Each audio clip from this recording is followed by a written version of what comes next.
দিদি এটা কি?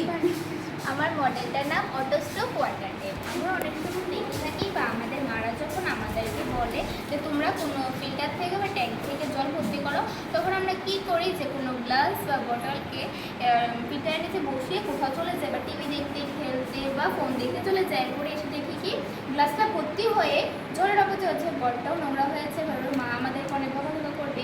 তো আমরা কী হবে, আমার এই মডেলটা ব্যবহার করলে আমরা যদি কোথাও চলেও যাই, 8 ঘন্টা 1 ঘন্টা পরে যখন আসবো তখন দেখতে পাবো যে গ্লাসটা ভর্তি হয়ে আর জলের অপচয় হচ্ছে। আমি প্রথমে আগে দেখাই।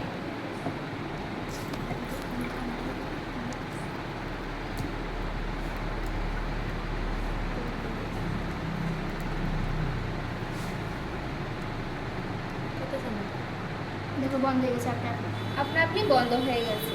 মানে কি হয়, আমরা যখন কোনো ট্যাঙ্ক থেকে বা কোনো ফিল্টার থেকে যখন জল সংরক্ষণ করি, তখন আমরা যতটুকু জল নিয়েছি গ্লাসটাতে তার সময় ভিতরে বায়ু প্রবেশ করে এই ট্যাঙ্কটাতে বা ফিল্টারটাতে। তখন আমরা কী করেছি, যেই খানটাতে বায়ু প্রবেশ করে তার সাথে একটা নল লাগিয়ে আমরা ট্যাপের সাথে যুক্ত করে দিয়েছি। এর ফলে কী হবে, আমরা যখন কোনো গ্লাস বা বোতলে জল ভরবো তখন এই বায়ুর প্রবেশের নলটা জলের সংস্পর্শে আসবে। এর ফলে আর ভেতরে বায়ু প্রবেশও করবে না, তারপরে আর জলেরও অপচয় হবে না।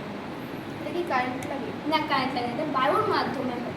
যখন বায়ুটা প্রবেশ করবে ততক্ষণ পর্যন্ত এটাতে জল পড়বে।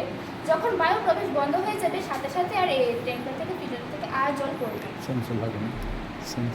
সেন্সর লাগে না? না না, এটা সেন্সর লাগে না, এটা বায়ুর মাধ্যমে। এটাকে আমরা বাড়িতে বানাতে পারবো? হ্যাঁ, একদম বাড়িতে বানাতে পারবো। আমাদের নর্মাল ফিল্টারও এটা বানাতে পারবো।